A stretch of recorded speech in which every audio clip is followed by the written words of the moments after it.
यं वैदिका मन्त्रदृशपुराणा इन्द्रं यमं मातरिश्वानमाहुः वेदान्तिनो निर्वचनीयमेकम्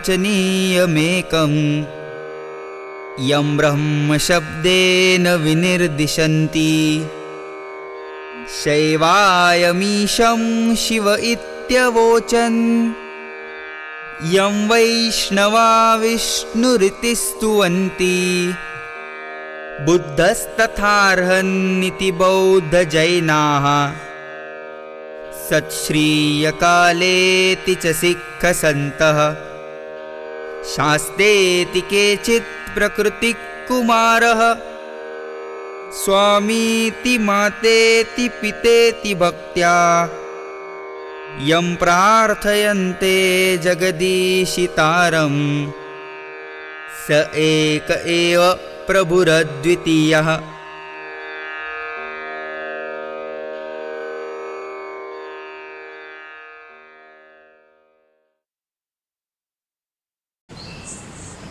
नमस्कार. विश्वसंवाद केंद्र देवगिरी प्रांत आयोजित संत संदेशा कार्यक्रमात आपले सहर्ष स्वागत. बंधू भगिनींनो, अतिशय प्राचीन काळापासून आपल्या ऋषीमुनींनी, आपल्या गुरुजनांनी आपल्याला सांगितले आहे की जर आपले विचार सकारात्मक असतील, जर आपण मानसिकदृष्ट्या खंबीर असू, तर कुठल्याही संकटाला अतिशय समर्थपणे आपण तोंड देऊ शकतो. आज आपल्या सगळ्यांसमोरच कोरोना महामारीचे हे संकट उभे आहे. जगभरातील वैज्ञानिक यावर उपाय शोधायचा प्रयत्न करत आहेत, परंतु अजून तरी त्यावर यश आलेले नाही. त्यामुळे आपल्याला सगळ्यांनाच या संकटाला मानसिकदृष्ट्या खंबीर राहून सामना करायचा आहे.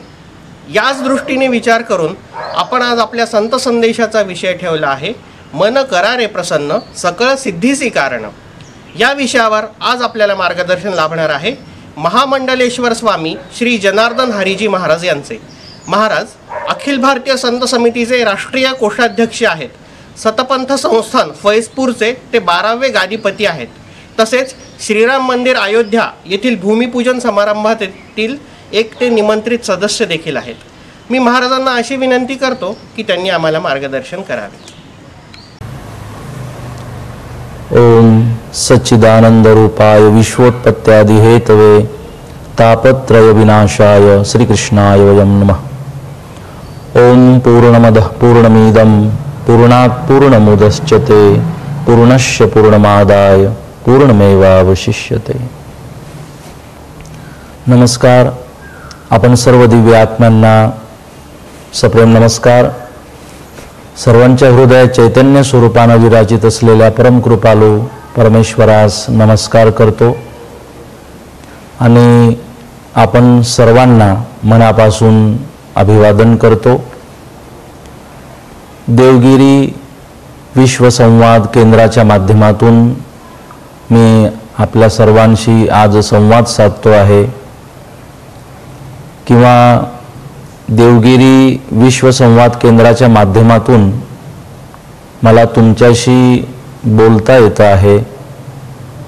माझे विचार तुमच्यापर्यंत पोचत आहेत, यासाठी मी विश्वसंवाद केंद्राला मनापासून धन्यवाद देतो. कारण आजच्या या परिस्थितीत सर्वात जास्त आवश्यकता असेल तर ती संवादाची आहे. आज जेवढा आपापसातील संवाद महत्त्वाचा आहे, आज या महामारीच्या या वातावरणात जेवढा संवाद वाढेन तेवढंच आपण या महामारीवर कंट्रोल करू शकतो.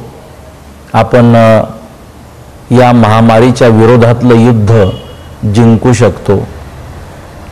म्हणून वेगवेगळ्या माध्यमातून आपण एकमेकाशी संवाद साधण्याची आवश्यकता आहे. आणि संवाद म्हणजे सेतू. संवाद म्हणजे आपण एक दुसऱ्याशी जोडत असतो. संवाद म्हणजे एकमेकाला सहाय्य करणं, एकमेकाच्या विचारांची देवाणघेवाण करणं, एकमेकाच्या दुःखात सहभागी होता येणं. म्हणून या संवादाला एक सेतू बनवून या हृदयीचे त्या हृदयी आपण या देशालाही मजबूत करायचा प्रयत्न करूया आणि स्वतःलाही मजबूत करायचा प्रयत्न करूया. म्हणून हा संवाद, म्हणून या संवादाची वेगवेगळ्या माध्यमातून आज आवश्यकता आहे. तर संवाद वाढवायचा आपण सर्वांनी प्रयत्न करूया. मन करारे प्रसन्न सकळ सिद्धीशी कारण.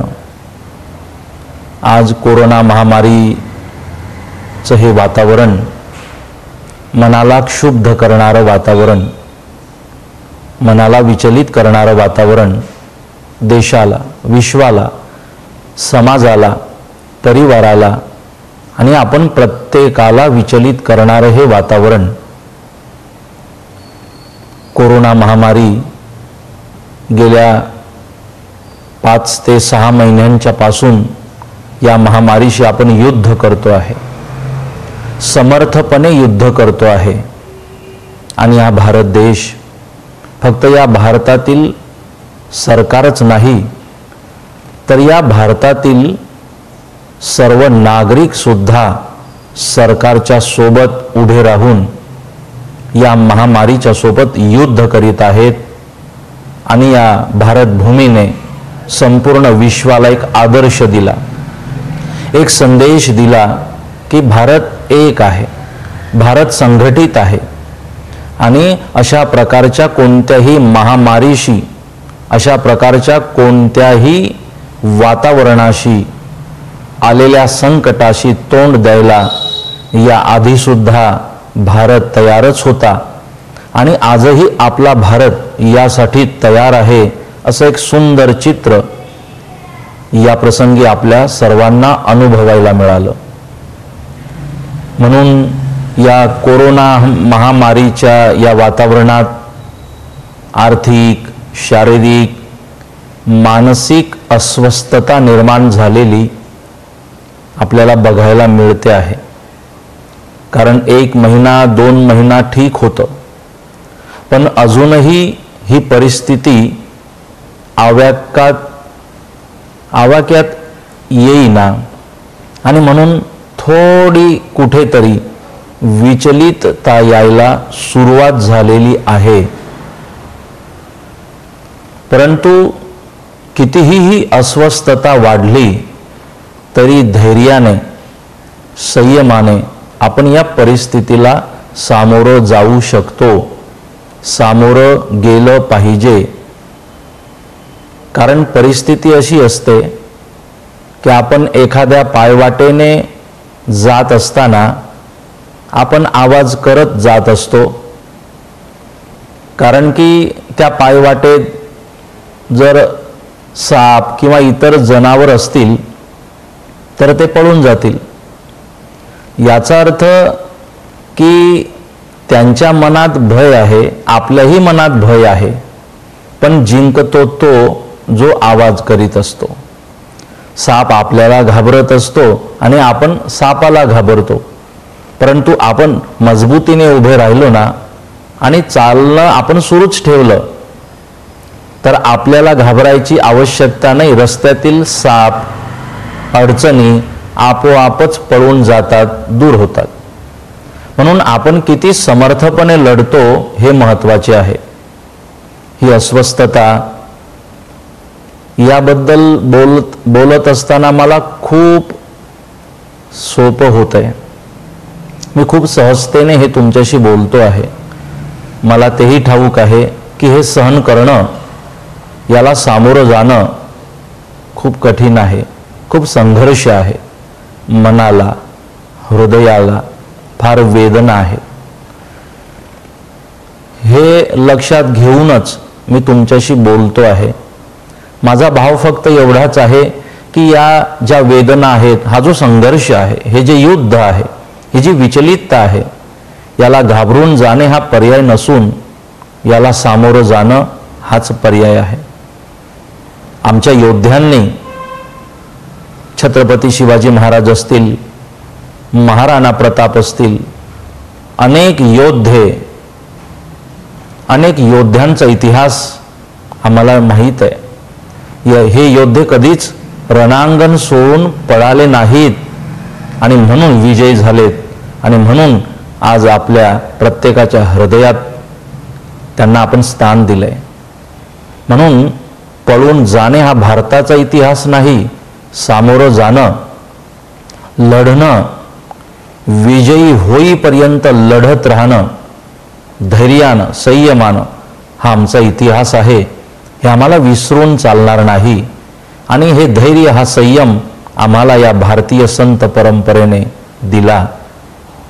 म्हणून या परिस्थितीत विचलित न होता, आत्महत्येला बळी न पडता, व्यसनाकडे न जाता, चिडचिड न करता खूप संयमाने आपण स्वतःवर विजय प्राप्त करूया. आपण स्वतःवर विजय प्राप्त केला ना, आपण स्वतःला जिंकलं. मला माझं मन स्थिर ठेवता आलं, मला माझं मन एकाग्र करता आलं, शांत ठेवता आलं की मी सर्व युद्ध जिंकू शकतो, मी या विश्वाला जिंकू शकतो. आणि हे संपूर्ण करत असताना, हे युद्ध करत असताना, संघर्ष करीत असताना फक्त कोरोना हा एकच संघर्ष, हे एकच संकट आपल्या आयुष्यात नाही. याआधी पण अनेक संकट, अनेक आपदा आपल्या सर्वांवर आल्यात. प्रत्येकाच्या जीवनात ही संकट, या आपदा येतातच आहेतच. यानंतरही कोरोना महामारीवर औषधी निर्माण झाली, कोरोना महामारीचं हे वातावरण कमी झालं, तरी या महामारीच्या नंतरही अनेक संकटांना आपल्याला तोंड द्यावं लागणार आहे. या महामारीच्या वेळेत झालेलं नुकसान त्रासदायक ठरणार आहे, विचलित करणारं ठरणार आहे. परंतु तरीही यापासून निर्माण झालेलं जे वातावरण आहे त्यालाही समर्थपणे तोंड देण्यासाठी आपण उभं राहिलं पाहिजे. आपण ते करू शकतो. त्यावरची औषधी आम्हाला संतांनी दिली. मन करारे प्रसन्न, सकळ सिद्धीशी कारण, की आपण आपल्या मनाला प्रसन्न ठेवणं, आपल्या मनाला समाधानी ठेवणं, मनात धैर्य धारण करणं आणि मनाला शांत ठेवणं, हा पर्याय संतांनी दिला. आणि आपल्या आधीच्या योद्ध्यांमध्ये, आधीच्या संत परंपरेत आपण त्या प्रत्येकाच्या चरित्रात बघितलं किती धैर्य, किती संयम. त्यामुळेच की काय मोठी युद्धे ते जिंकू शकलेत. मग आपल्या समोर हे फार मोठं युद्ध नाही, आपणही जिंकू शकतो. फक्त मी माझ्या मनाला प्रसन्न ठेवायचा प्रयत्न केला पाहिजे. मनाच्या प्रसन्नतेसाठी दोन गोष्टी संत सांगत असतात. एक म्हणजे समाधानी राहणं, आहे त्या परिस्थितीत समाधानी राहणं, आणि दुसरं म्हणजे मनाला प्रसन्न करण्यासाठी परमेश्वराचं नाम संकीर्तन करीत राहणं. या दोन गोष्टी सांगितल्यात. असंही आपण समाधानी राहणं म्हणजेच आपल्या जीवनाचं कल्याण आहे, आपल्या जीवनाचं सार्थक आहे आणि जीवन जगण्याचा आनंद घेता येतो. नाहीतर असं म्हटलं जातं, सागर से भी बुझ न पाए कभी किसी की प्यास, कभी एक ही बूंद से हो जाती है पूरी आस, अरे कोई कारण होगा, एक झोली में फूल भरे हैं, एक झोली में कांटे, तेरे बस में कुछ भी नहीं, ये तो बांटने वाला बाटे, अरे कोई कारण होगा. म्हणून आपल्याला प्यायला सागरही मिळाला तर आपली तहान भागू शकत नाही जर आपण अतृप्त आहोत. पण जर आपण तृप्त आहोत, समाधानी आहोत, तर एक बूंद जरी मिळाला तरी आपण प्रसन्न होऊ शकतो. ही मनाची अवस्था आहे आणि हीच मनाची अवस्था आपल्याला जीवन जगत असताना आनंद देऊ शकते. प्रसन्नता देऊ शकते. संत वर्णन करतात, बहुत पसारा मत करो, कर थोडे की आस, बहुत पसारा जिन कियो, ओ भी गए निराश.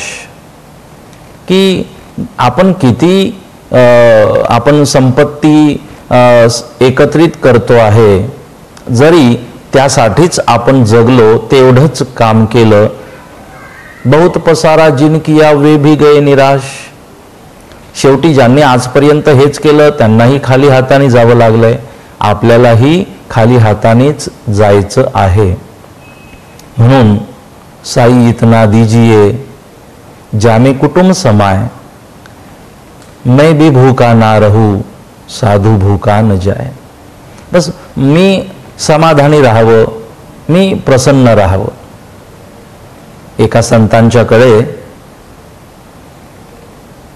एक सेठजी गौदान करावं म्हणून आलेत. शिष्याने गुरूंना निरोप दिला, गुरुजी, एक सेठजी गौदान करायला आले आहेत आणि ती गाय दूध पण देते. गुरुजींनी सांगितलं, हो, मग गोदान श्रेष्ठ दान आहे, आपण स्वीकारायला हरकत नाही. आणि असंही आपल्याला दूध आणायला खूप लांबपर्यंत जावं लागत होतं. आता दुधाची व्यवस्था होईल, गौमातेची सेवाही होईल, हरकत नाही. सेठजींनी दिलेली गाय स्वीकारली. त्या दिवसापासून आश्रमात दुधाची व्यवस्था व्हायला लागली. 1 महिन्याच्या नंतर ते सेठजी परत येऊन शिष्याला म्हणतात, मी दिलेली गाय मला परत पाहिजे. शिष्याने गुरूंना सांगितलं. गुरूंना निरोप देत असताना शिष्य थोडा दुःखीच होता, कारण दुधाची व्यवस्था झाली म्हणून बरं होतं, आता मला दुधाची व्यवस्था होऊ शकत नाही. आणि म्हणून मग शिष्याने नाराजीने सांगितलं. मग तेव्हा गुरु म्हणतात, अरे नाराज व्हायचं काही कारण नाही, असंही आपल्याला चारा आणावा लागत होता आणि किती कष्ट पडत होते, साफसफाई करावी लागत होती, त्यापेक्षा परत दिलेली बरी. मग शिष्याला जे समजायचं ते शिष्याच्या लक्षात आलं. शिष्याच्या लक्षात हे आलं की जेव्हा गाय माता आली तेव्हा दुधाची व्यवस्था झाली, बरं झालं, असं गुरूंचं मत होतं. आणि आता गाय परत घेऊन जातोय तरी गुरूंचं मत असं आहे की ठीक आहे, असंही आपल्याला चारा आणावा लागत होता, कष्ट पडत होती. शिष्याच्या लक्षात आलं की गुरूंनी मला सुद्धा संदेश दिला की गाय मिळाली तरी धन्यवाद आणि गाय परत जाते आहे तरी धन्यवाद. म्हणजे प्रत्येक परिस्थितीत आम्ही समाधानी राहायला शिकलं पाहिजे, तरच आयुष्यातील प्रत्येक संकटाला आम्ही तोंड देऊ शकतो. संकट आली म्हणजे त्यावरील पर्याय व्यसन करणे हा नाही. संकट आली, मोठ्या आपदा आल्या की त्यावरील पर्याय म्हणजे आत्महत्या नाही. कारण या आर्य वैदिक हिंदू संस्कृतीत आत्महत्या करणं म्हणजे पाप समजलंय. कारण की खूप जन्माच्या पुण्याईनंतर आम्हाला मनुष्य जन्म प्राप्त होत असतो आणि ह्याच मनुष्य जन्मात 1,84,000 योनीत मनुष्य जन्माचं महत्त्व आहे. मनुष्य जन्मा व्यतिरिक्त ज्या योनी आहेत त्या प्रत्येक योनीत जी पाप केली आहेत, जी कर्म केली आहेत ती भोगायला यावं लागत असतं. पण मनुष्य जन्माचं मात्र विशेष आहे की केलेली कर्म तर भोगावीच लागतात, परंतु नवीन सत्कर्म पुण्यकर्म करायची संधी या मनुष्य योनीत परमेश्वराने दिली आहे, जी सत्कर्म करण्याची संधी इतर योनीमध्ये नाही. म्हणून हा जन्म मला सत्कर्म करण्यासाठी मिळालाय. केलेली कर्म तर भोगायचीच आहेत, पण या जन्मात मी सत्कर्म करू शकतो, मी पुण्य करू शकतो, मी परोपकार करू शकतो. परोपकारालाच आपल्या शास्त्रांनी पुण्य म्हटलं आहे. परोपकाराय पुण्याय पापाय परपीडनम. की इतरांना पीडा देणं म्हणजे पाप आणि परोपकार करणं म्हणजे पुण्य. हे पुण्य करायलाच, परोपकार करण्यासाठीच मला परमेश्वराने हा मनुष्य जन्म दिला आहे. आणि जेवढे श्वास परमेश्वराने मला दिले, जेवढं आयुष्य मला परमेश्वराने दिलंय, मी ते जगलं पाहिजे, मी ते चांगलं जगलं पाहिजे, मी ते आनंदाने जगलं पाहिजे. म्हणून आम्ही घाबरून न जाता, कोरोना महामारी ही एकच आपदा आपल्या आयुष्यात नाही, अनेक आहेत.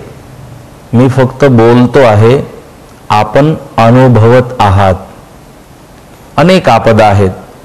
म्हणून आम्ही पळून न जाता सामना करायला शिकलं पाहिजे. परमात्मा श्रीरामांनी नाही का सामना केला? परमात्मा रामांना 14 वर्ष वनवासात जायची वेळ आली, परंतु परमात्मा राम आमच्या या देशाचं आदर्श, मर्यादा पुरुषोत्तम परमात्मा श्रीरामांचं चरित्र, परमात्मा श्रीराम बनून अवतरित होतात आणि श्रीराम बनून अवतरित या पृथ्वीवर झालेत आणि वनवासाच्या माध्यमातून, अनेक संकटांच्या माध्यमातून आम्हाला आदर्श दिला, आम्हाला संदेश दिला की हो, जीवन असं जगायचं असतं, जीवन असं जगून दाखवायचं असतं. आणि असं जीवन जगायचं असतं की हजारो लाखो वर्षांच्या पर्यंत या देशाने, या संस्कृतीने तुमचा आदर्श घ्यायला पाहिजे. रामांनी वनवास स्वीकारला आणि त्या आपदेचं, त्या संकटाला उत्सवात परिवर्तित केलं. जी परिस्थिती निर्माण झाली, त्या परिस्थितीचं रूपांतर परमात्मा श्रीराम उत्सवात करतात. वनवासात जाऊनही परमात्मा श्रीराम प्रसन्न असतात. ज्या पद्धतीने ते राजमहलात प्रसन्न असायचे, खुश असायचे, तीच प्रसन्नता परमात्मा श्रीराम रायांच्या मुख कमलावर वनवासात असतानाही होती. म्हणून परमात्मा श्रीराम म्हणतात, हो, आलेल्या प्रत्येक परिस्थितीत समाधानी राहायला शिका. वनवास मिळाल्यानंतरही त्या वनवासात जाऊन काळजी न करता, चिंतेतच समय व्यतीत न करता परमात्मा श्रीरामांनी एकांतवासाचा उपयोग केला.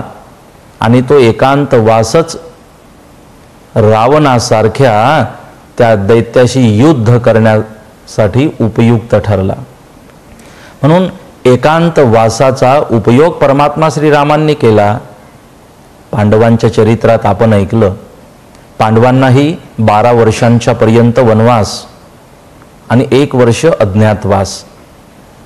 परमात्मा श्रीकृष्ण म्हणतात, ज्यावेळी पांडव वनवासात जायला निघाले, व्यासांनी आणि परमात्मा कृष्णाने संदेश दिला पांडवांना, या एकांतवासाचं सोनं करा, या संधीचं सोनं करा आणि या एकांतवासात आत्मबळ वाढवा, मनोबळ वाढवा. कारण पुढे मोठमोठ्या युद्धाला तुम्हाला सामोरं जायचं आहे आणि ती युद्ध तुम्हाला जिंकली पाहिजेत. या देशासाठी, धर्मासाठी, सत्यासाठी तुम्हाला युद्ध करायचे आहेत. या एकांतवासात सांगितल्याप्रमाणे पांडवांनी आपल्या शक्तीचा संग्रह केला. जप तप करून अनेक शस्त्र अस्त्र विद्या प्राप्त केल्या. आणि परिणाम काय? कौरवांचं एवढं मोठं सैन्य असताना पांडवांचा विजय होतो. पांडवांनी ते युद्ध जिंकलं आणि ते युद्ध जिंकत असताना, युद्ध करत असताना पांडवांना मदत झाली ती एकांतवासातील साधनेची, एकांतवासात केलेल्या त्या तपाची.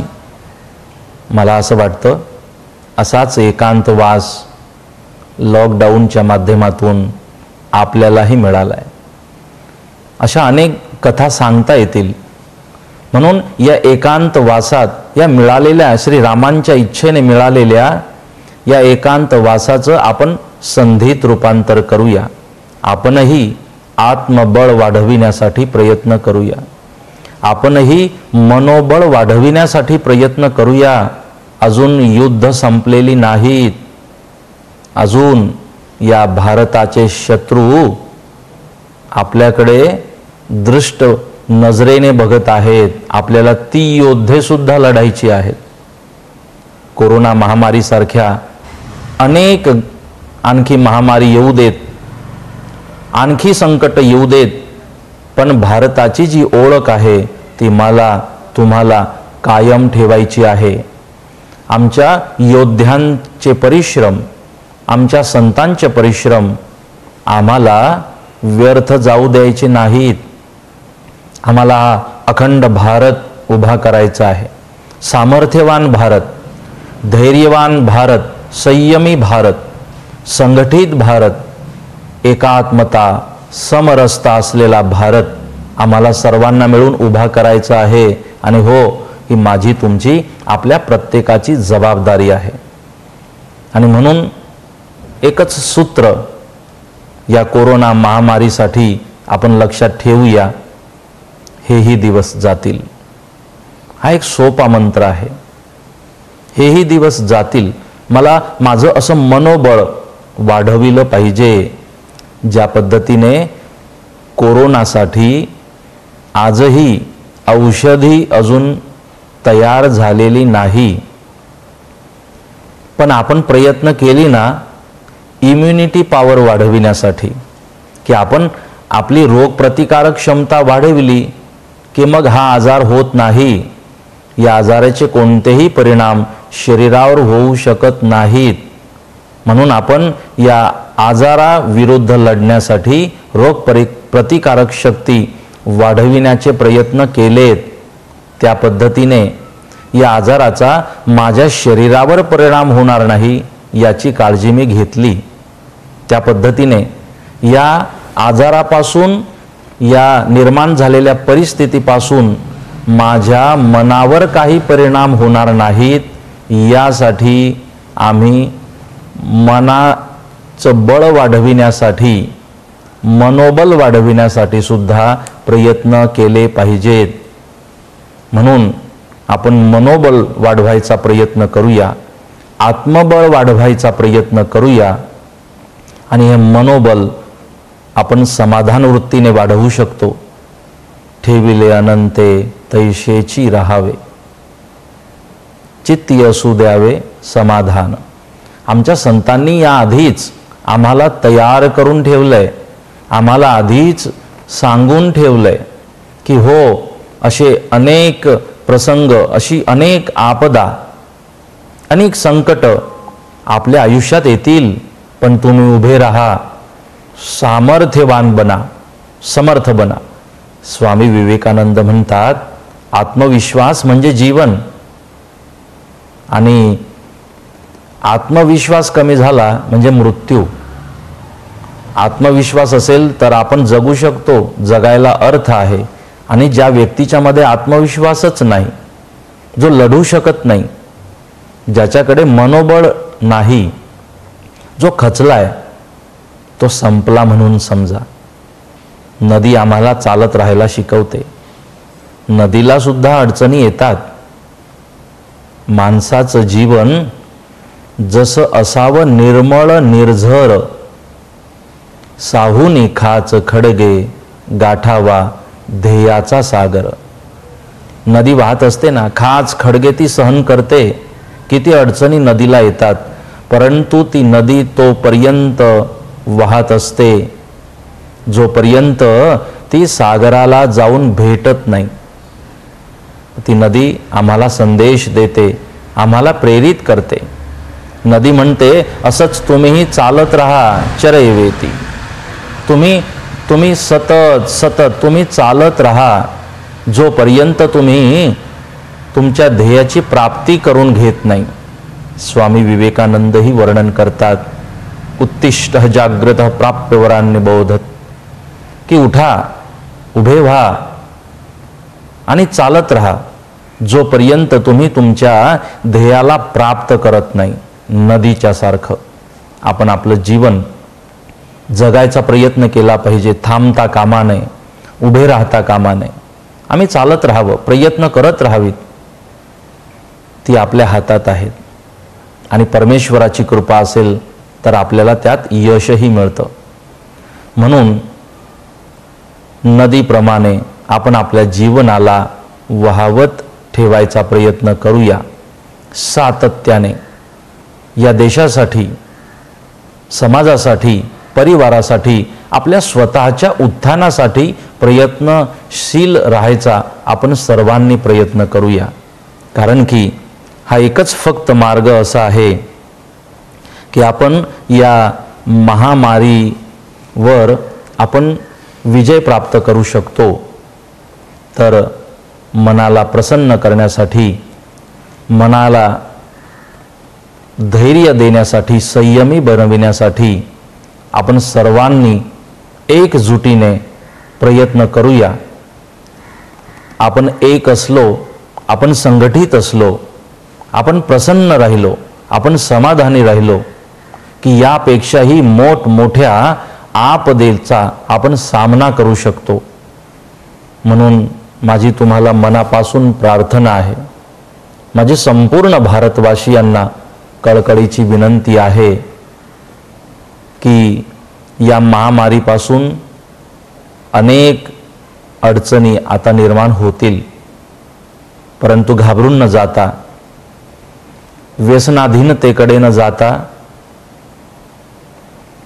आत्महत्येला प्रवृत्त न होता, मनाला विचलित न होऊ देता, एक होऊन संयमी राहून आपण जगूया, जगायचा प्रयत्न करूया.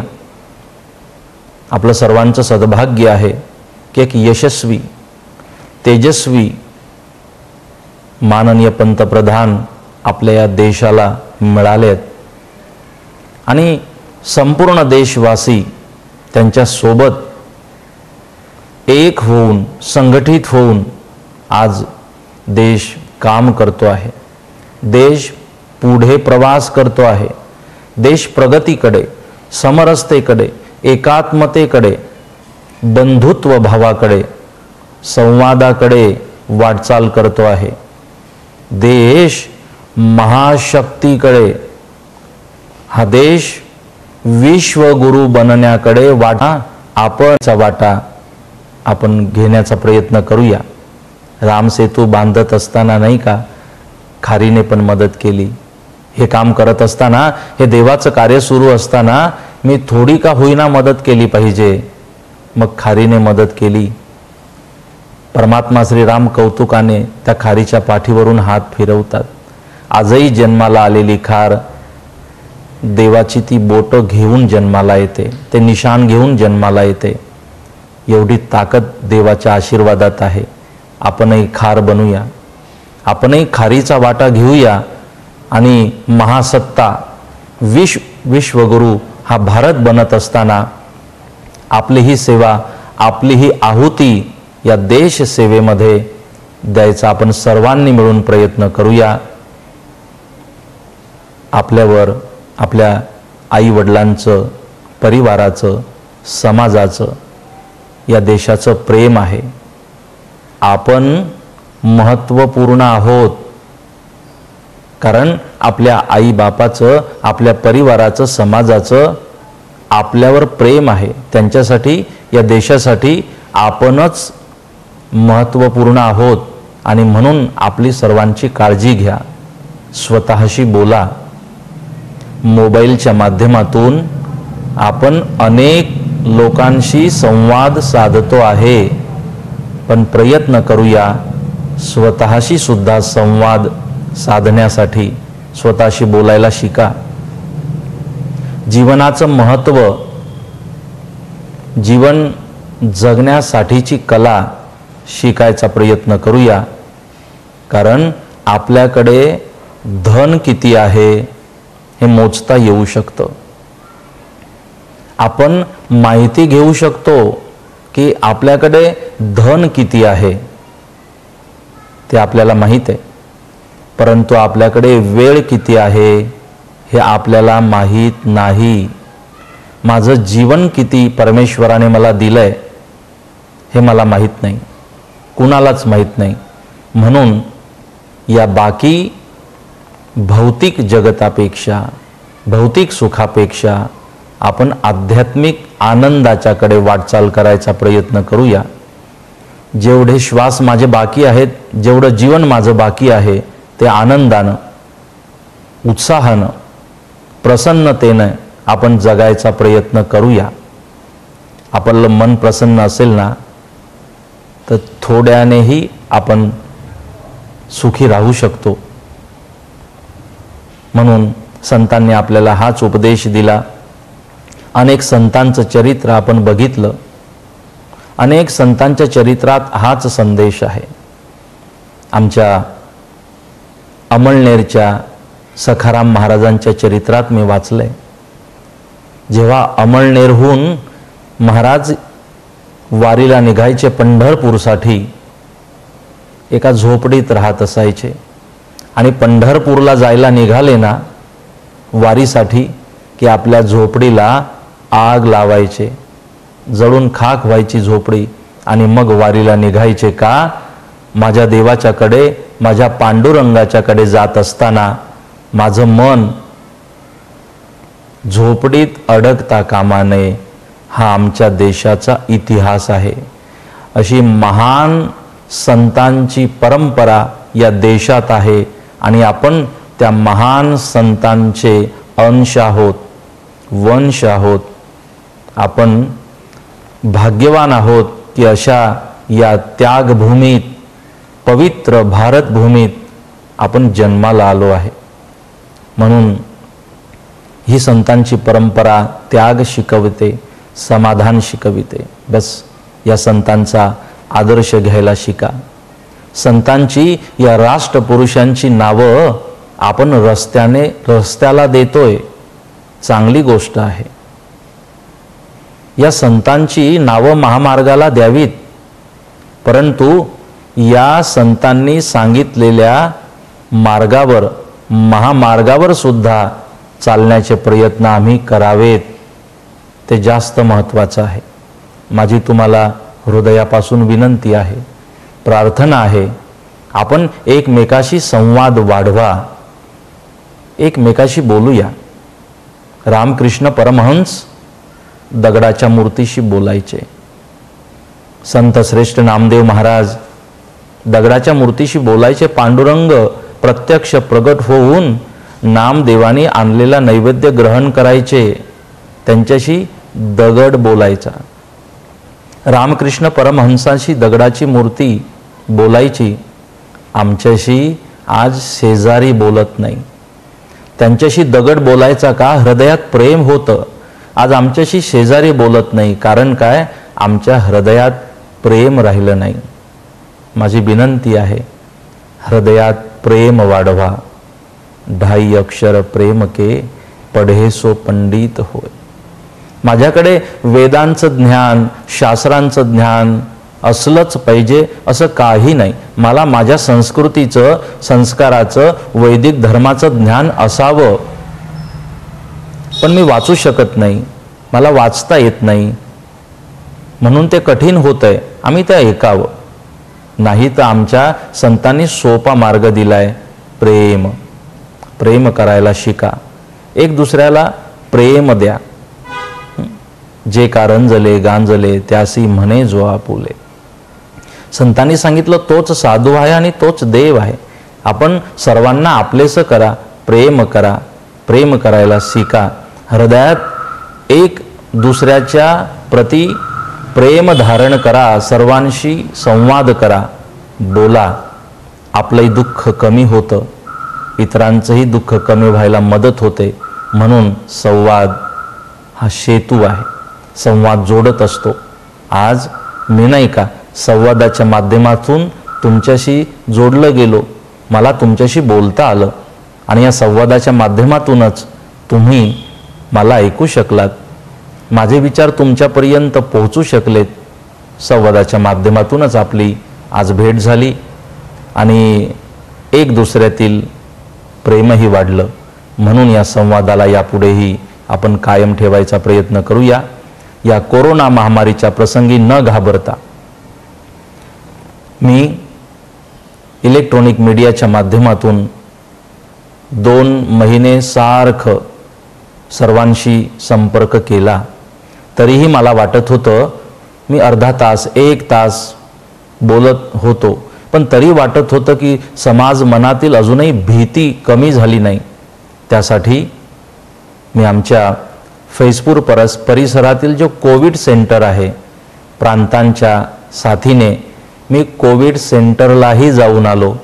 त्या कोविड सेंटरला जाऊन मी त्या ठिकाणी रुग्णांची भेट घेतली आणि मग मी सांगितलं की मी कोविड सेंटरलाही जाऊन आलो, घाबरण्यासारखं काहीही नाही. निर्भय होऊन आपण जर ढाल आणि तलवार आपली तयार असली ना की मग युद्ध जिंकता येतं. ते ढाल आणि तलवार म्हणजे, ढाल म्हणजे मास्क आणि तलवार म्हणजे सोशल डिस्टन्स किंवा हात सॅनिटाईज करणं वगैरे.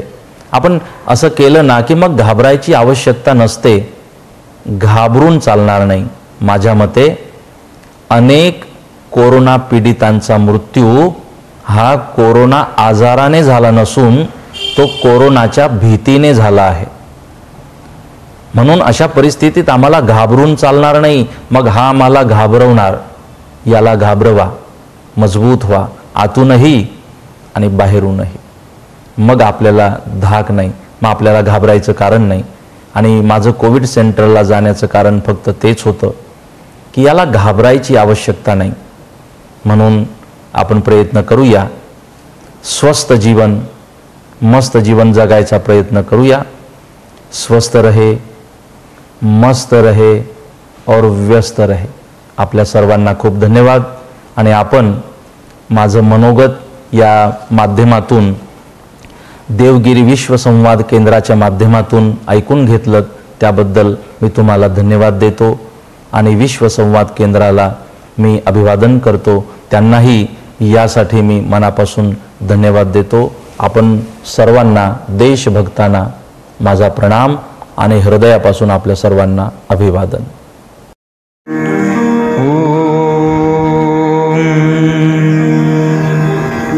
सर्वे भवन्तु सुखिनः, सर्वे सन्तु निरामयाः, सर्वे भद्राणि पश्यन्तु, मा कश्चित् दुःखभाग् भवेत्. ॐ शान्तिः शान्तिः शान्तिः.